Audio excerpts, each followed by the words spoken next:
be afraid and do it anyways. That's the kicker. I have been terrified every show, every performance that I've done before, and then I do it anyways, and I'm so glad I do. My name is Thunder Normz. I'm a drag king in Tom McKay and Yellowknife and the NWT. Besides being a fantastic human, I do drag story time and perform at the bar and around town. Drag for me first was just an outlet for my gender identity. So I came out as trans like 5 or 6 years ago. And when I lived in a bigger city, it was easier to just kind of hang out and drag at queer and gay spaces. I didn't have to perform, I didn't have to do anything. But then when I moved to Yellowknife, you know, we have such a diverse like and inclusive community, but that means that like there isn't dedicated spaces like bar adult spaces for gay folks. So I tried a few times to go out in like private parties and then like out to the bars here, but it was just like, it was such an unknown. And I think when I was just getting into drag for fun, for myself, it was just to kind of feel some gender euphoria.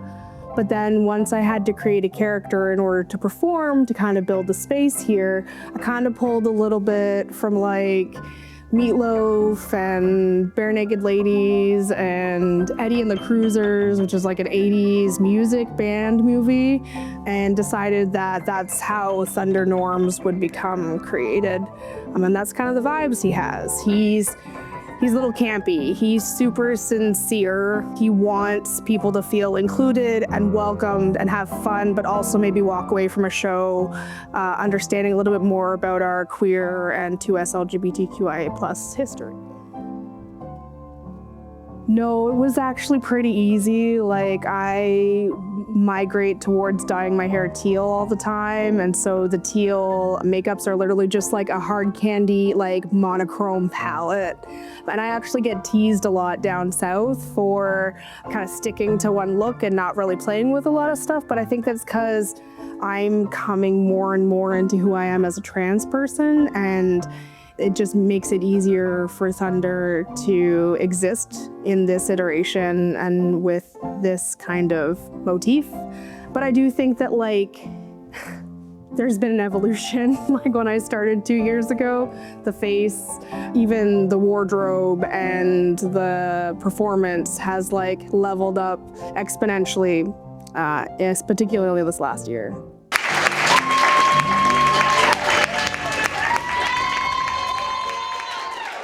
Lane at the Underground, incredible musician, incredible talent, such a person to look up to in this community. And he was there when I debuted my drag at Fishy People.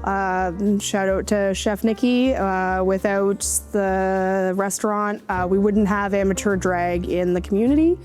So when Lane opened up the bar with his collaborators, he was like, Thunder, drag. And I was like, okay, yeah.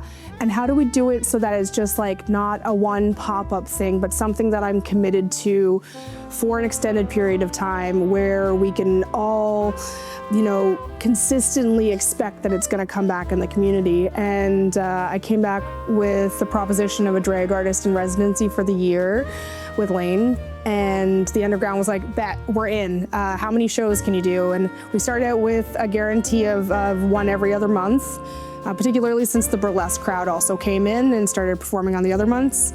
And then even around summertime, they were like, could you squeeze a few more in? And so we were able to pull up a show with an out-of-town guest starring in September, Ammonia. And then we also, Micah hosted their first show from concept to completion with a Weird Al show. So there were 6 Thunder Normz present shows this year. And then there was the addition of the Ammonia show and the Micah Weird Al show. And then we also had 2 extra shows with Jenny Sis, who also popped up for some album drops for Kesha and Lady Gaga. So I think that means that we did like 10 shows in a 13-month period, so. Yeah. Well, and when we started, so that's like, I think that's the evolution. It's like Pokemon evolving pieces. When I booked for the Holiday Spectacular last year, I had 3 performers and myself. Like that was all we could wrangle. And it's because we have such a community that like pops up in the summertime, right? We get a bunch of students that come home in the summertime and they bring so much energy with them. And then we get Pride and people decide to maybe try drag for the first time in Pride. So I did the best I could with what I had. We did a really, really short show and a nice long intermission. And you know, it was the 4 performers and some of them only wanted to perform once and others I got to perform twice. So I did that for myself and Jenny committed to doing that and my drag daughter Aurora. We're hitting volume 2 of the Holiday Spectacular this year, which is my grandfathered in, my drag fathered in show. I'll be doing the Holiday every year. Even if I'm not in it, I'll produce it. And now we have over like 8 performers in the set. Like that's tripling our numbers. And when we did our Pride hangover, like Show Me Your Pride show before Pride this year, I had over 13 performers performing. So like for a community our size and for the background and the history of performance folk in town, like it's a really big deal.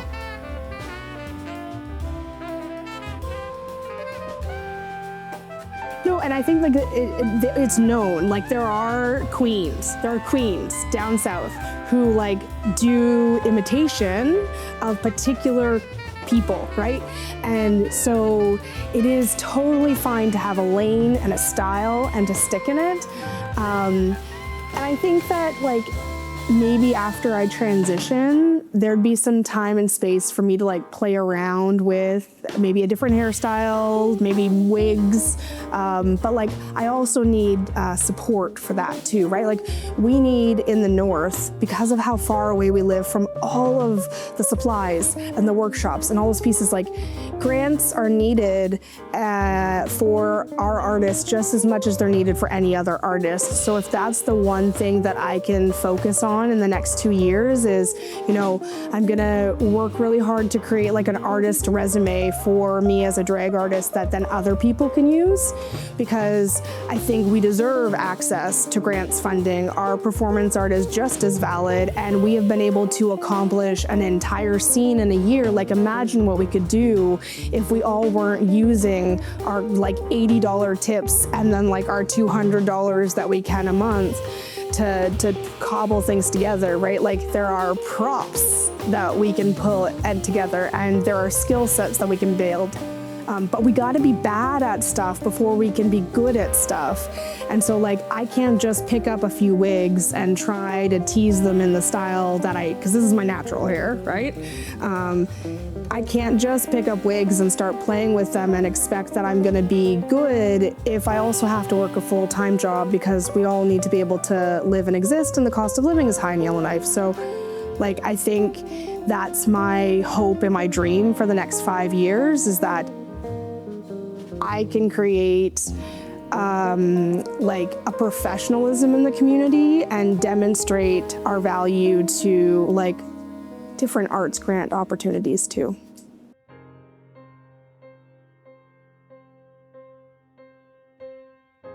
It's been a tough week, right? We just had a provincial government use the notwithstanding clause against a large group of folks in my community. And drag isn't dangerous. It doesn't harm anyone. It doesn't target groups or try to change people. It lets people be their authentic selves.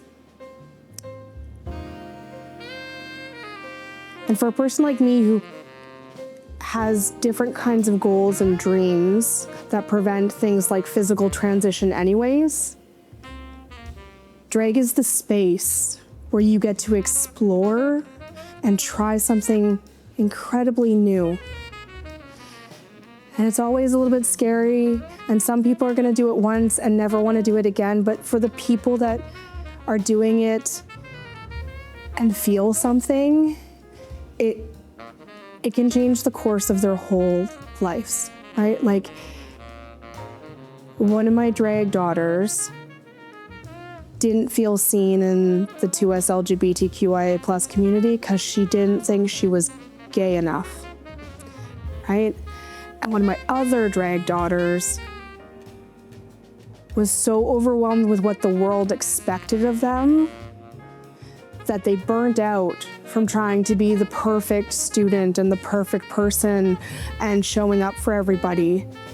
And in both of them, I've seen drag give them a space to be who they actually are and not have to worry about whether or not they're good enough, whether or not they're trying hard enough, whether or not they're achieving certain goals or expectations. And I think I get to show them, even though they have great families, I get to show them what chosen family looks like. And that's not accessible to everybody. And so in a town like this, when the only time you could really experience chosen family or queer things was Pride, we're cracking open a space, right? And I've talked about it a little bit too in some like other interviews and in the news. Like, Yellowknife is probably always going to be too small for a gay bar or a gay space to exist independently on its own.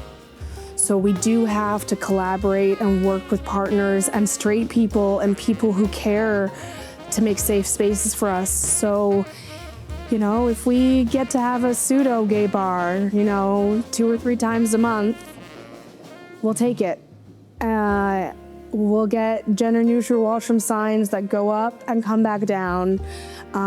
If there's one thing about this community, it's incredibly resilient and welcoming, and it'll make space for us. We have to have the courage to take up that space too.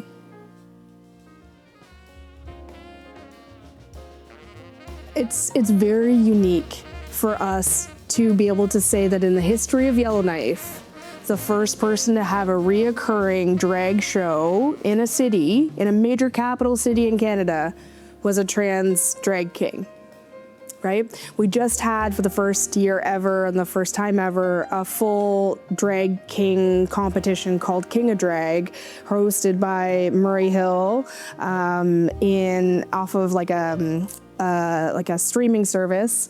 And the amount of joy that came out of that show and how much it was different from like the RuPaul drag races and kind of how the reoccurring queen booking stuff, like there's a different flavor to it, I think, when the leader in the community is coming from a place of already trying to carve out space for themselves in the community, right? And I think this city has evolved in an intentional way around like everybody feeling valid and everybody feeling a part of it.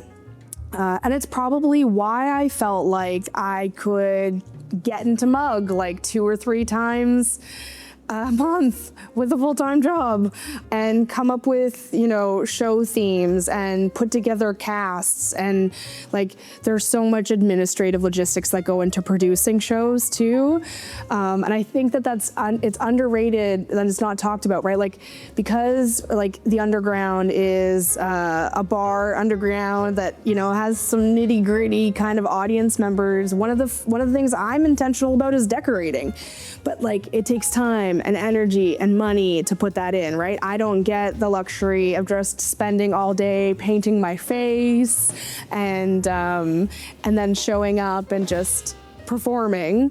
Like, I gotta make sure there's door people and I gotta make sure there's a green room person and someone to collect our tips, and you know, and I love that we basically turn this space into a giant party that you would see someone down south host for the whole queer community that they were a part of. And the best part about it is that like there's no gatekeeping. Everybody gets to come in.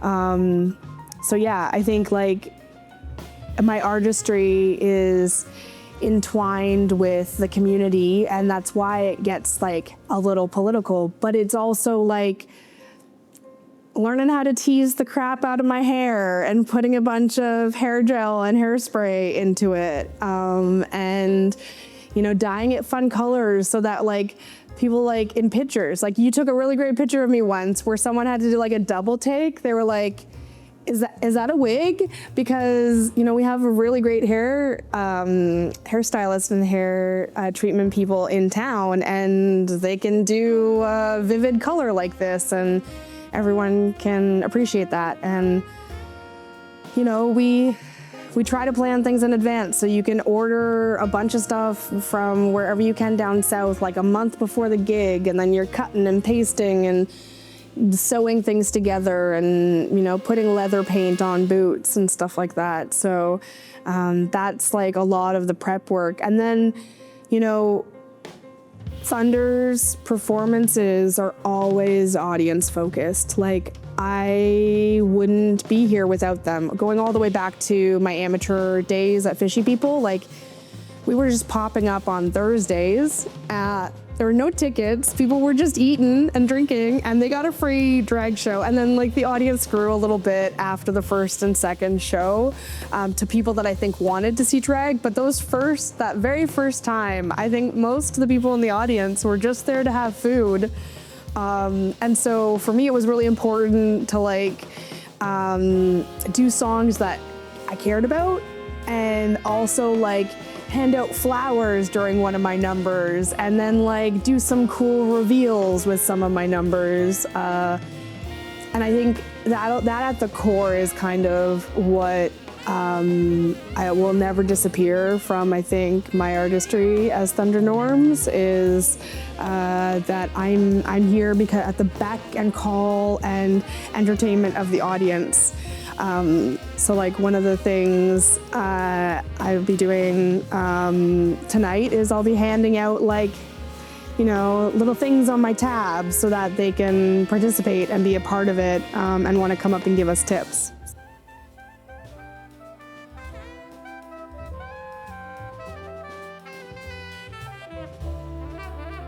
Slide into any drag performer's Instagram in this town. You know, you got Jenny Sis, you got Micah Myers, you got Aurora, you got Interstellar, you got Fuzzy Lemons, you got Fatness Neverlean, you got Gelatinous, you got Candy Pop, like the list goes on. And we also have a very vibrant burlesque scene that also knows all of us drag people. So slide into someone's DMs, right? Ask them when the next show is. Ask them if you can go and hang out with them on Sundays and just paint your face. And 9 times out of 10, the answer is gonna be, of course, yes, please do. Or just show up to the gig and drag. I mean, I did that because it was really important for me to express my gender identity, but it's also a great way of showing producers and cast people like, I want to do this and I'm willing to try, and I don't need to perform to be in drag, but here I am. So yeah, be afraid and do it anyway. What's next for Yellowknife? We now have a vibrant adult 19 plus drag night. I have a new artist in residence that gets announced tonight at the Holiday Spectacular Volume 2. So let's start doing brunches. Let's start doing drag story times. Let's start doing the family-friendly stuff. I got tons of friends and chosen family in the community who are just like, can I bring my kid to come see Thunder sometime? Like, when are you gonna do that? And we have the great festivals like Folk on the Rocks where you can do that kind of stuff, because my collaboration with NWT Northwards will continue. But we could also do stuff at like the library and at brunch venues in town. And tomorrow we're doing Pictures with Drag Santa at the bookstore. So that's my kind of vision for the next year. If I'm gonna put my energy somewhere else, if it's not gonna go into the nightlife that I think is already starting to bustle and people feel safe here and included, then we're ready to expand and bring the community into other spaces. And who knows, maybe one day they will be a Canada's Drag Race contestant from little old Yellowknife and north of 60, and maybe there'll be a King of Drag contestant from here, or a Dragula contestant. And those are the goals, right? Like, giving enough space and time that people can cultivate their artistry on a regular enough basis that we can shine a spotlight, you know, nationally and internationally for our performers here in town. That would be great. It's the dream.